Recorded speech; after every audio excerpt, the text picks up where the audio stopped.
Yo, what up, Toshi here. I've been playing a lot of Wuthering Waves lately, and I've gotten a better understanding of a lot of characters across the board. I've found some synergies that I genuinely enjoy using, and a new character that I picked up and am now playing on my second roster. So one of my favorite things about this current team I'm using is that it reminds me of Donjin a lot, because Kalchara has a very fast and dynamic playstyle just like Donjin does, and that's what I deeply enjoy in the game right now.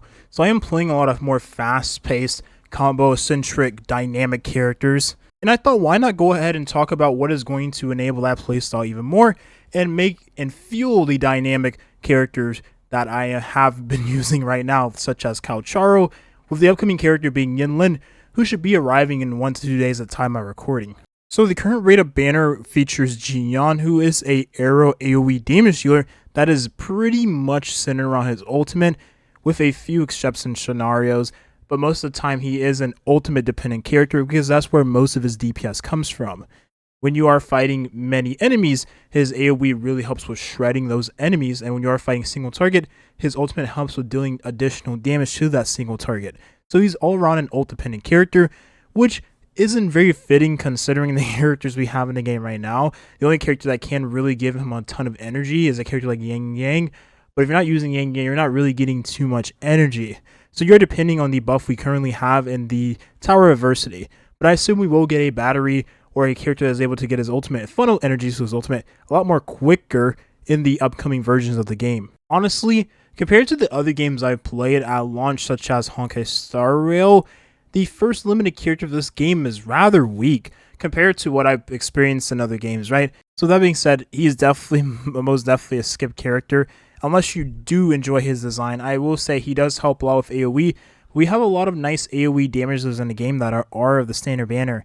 And the fact of the matter is, too, it really doesn't help that most of those characters you probably already have in your account because you either lost your 50-50 on his banner or you have been getting from the various 5-star selectors we've had given to us, right? From the 5-star selector we had given to us in the mail, or the 5-star standard banner selector that you received in the beginning of the game, or even the 5-star Novus banner and you got Kalchara, Encore, so on and so forth from your 5-star banner pool. And take it from someone who has been using Jiyan for a while. He's strong, but he doesn't have the options he needs to excel at what he wants to do. He needs a character that is able to funnel energy towards him, and he needs a character that is like Alto that can do both essentially. We don't have a character like that right now, so I definitely don't see Jiyan making any waves in Wuthering. However, I've been using a ton of Kalchara and I really do enjoy this character. So why not segue into the upcoming limited character who is going to be Yinlin, who pairs very nicely with Kalchara. Now obviously I have a build that is not very realistic between the crit ratio and then of course having a decent amount of attack, especially at level 60. I'm not even level 70 yet, and I do have a very nice build on Kalchara. But I will say, this is with me not even utilizing a 5-star Echo set, right? I've been using just 2-piece, and it's gone by. In fact, I'll go as far as say it feels really good. The stats are nice on the gear. I don't really have to go for a 5-set Echo piece, right? Because, well, there's characters in the game that are giving me the bonus that I would miss out on if I didn't have the 5 out of 5, right? So there's characters like Verena that are giving you a ton of damage bonus and attack percentage. You don't have to worry about having the 5 out of 5 for your damage dealers because you are receiving some of that damage bonus from external sources. Now, obviously, if you do have the 5 out of 5, you will have a stronger version of that character, but it isn't going to be a make or break for the character, especially early game, where you want to get as many stats as you can possible, even if you are messing around with broken sets. Now, anyways, back to Kalchara. He has been a very strong character to use, even though he has received nerfs from the CBT to the launch of the game. I did not cover that patch before the game to release. Normally, I typically do try to cover it, but this time around, I just wasn't up to it, wasn't really feeling it.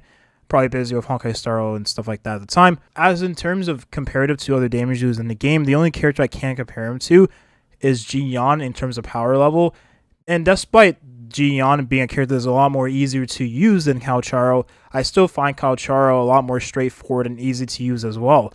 The only difference is that you would want to animation cancel on Kalchara, but that isn't really going to make or break a lot of your gameplay because at the end of the day, Kalchara is still a spam character. I mean, you just spam your abilities whenever you have them, just like really any other character in the game. I would say the only characters that have a playstyle that, or game plan rather, that is a lot more mechanically demanding would be characters like Donjin and a character like Sanhua, who I haven't built yet, but I've just been seeing clips of how she works as a character, and I will say her playstyle alongside Don Jean's playstyle is a lot more mechanically demanding and not very beginner friendly, because these are characters that have a game plan within wanting to, fight the enemy. So, for instance, if you're fighting an enemy and they're doing attacks to you, you obviously want to dodge with every single character.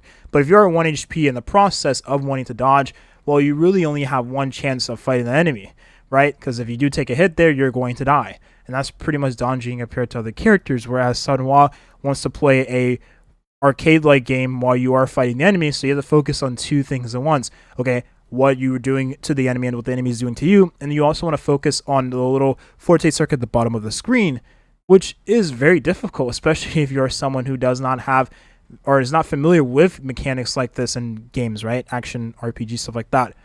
But in terms of Kaocharo being a character that's just centered around animation canceling, I can say without certain, even if you don't hit down that animation canceling, he's a character that isn't going to make or break your gameplay, as with those, if you don't meet their bare minimum criteria for actually being able to utilize the character, right? Kaocharo just needing to just spam his abilities and use his buttons whenever he has them up and ready to go. Now, as for my Kaocharo, I am using a 4-star weapon. This is actually the 4-star craftable weapon. It's pretty good. I mean, as a stats tick, you get energy regeneration, which is good because he wants to get his ultimate. His ultimate allows him to enter a second state. That second state allows him to deal much more damage and fight alongside his stand, which is nice. And then he gets attack percentage while being above 80% HP, which is going to be that most of the time. Again, you don't really want to get hit with this character just because you want to just attack as fast and consistently as possible. He is one of those characters you want to have on field a lot of the time, right? Most characters are like this pretty much, but Kaocharo is one of those characters you don't want to get hit because you are only so long in that ultimate state. You don't want to, miss DPS while you're in that ultimate state. So it's very important to have him with characters that allow him to not, can evade getting hits like that. I mean, there is a character that I do use, Zhang Xing, who helps him not really get hit, and my Zhang Xing isn't that great, but she does have a shield form, which is very nice, allowing him to stay above that 80% HP threshold, while also being able to give him a little bit of resistance towards enemies that are hitting you, right? You obviously don't want to be knocked on the character either because that's going to mess with his DPS window on top of that. Now, what I do like about Kaocharo a lot is that Kaocharo has a sort of like passive. Whenever you do swap off the character and enemies have that marked passive, you're going to deal damage off field, which makes a lot of sense given who he wants to synergize with. One of those characters being Yinlin, who is going to take advantage of that. So whenever you're done with your DPS window on Kaocharo, you'll then swap to your Yinlin, and then you'll do her DPS window, right? Do all of her attacks, and then you'll swap off and then swap back to your buffer, in this case, Verena, I assume most people are going to be using, and then use the elemental skill, right? Use your Forte Circuit, and then use your ultimate if you do have enough energy going towards your ultimate, and then you'll swap off, and you'll have a bunch of healing, and then you'll have a character that is providing damage off field, while that damage is getting buffed by Verena, and your personal damage on Kaocharo is getting buffed by Verena as well. Did I say Verena? Excuse me. I mean, both characters kind of act the same. It's just that one heals and the other doesn't heal. The other one drains your HP, in all honesty. But I find this team to be a team that is obviously going to break the game. I mean, we haven't really had this. The only instance we've kind of had of this is Mortefi and Jiyan teams. Mortefi alongside any other main damage dealer, right? Because he provides a bunch of off-field damage. But for a character of the sub-DPS category to not only do a ton of off-field damage, be boosted by the support that is going to buff everyone on the team's damage, right? So overall adding to the overall team damage of everybody that is contributing towards team damage, right? And then you also have the fact that that character, sub-DPS, in this case, Yinlin, is providing a nice damage boost, right? Resonance boost for Kaocharo, which is going to boost his damage even further.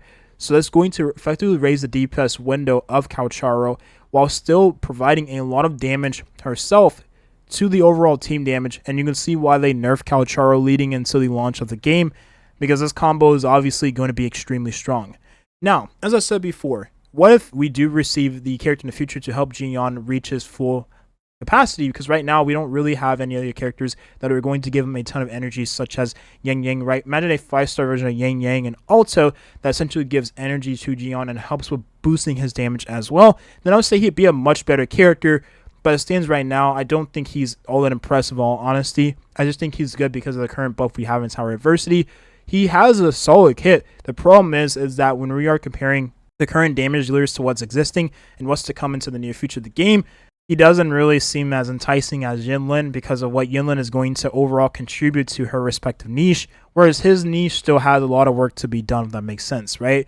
His team is Rainbow, whereas Calcharo's team isn't Rainbow. His team is niche, but is way stronger in that respective niche, if that makes sense. Overall, Jiyan is really a hard skip. It's very weird because typically the first limited character of any gacha game is most likely going to be the strongest character in the game, and he, without a doubt, is the strongest character in the game, but just not right now. And maybe, later down the line, we'll see even more 5-star characters that are going to be better than him in terms of power creep.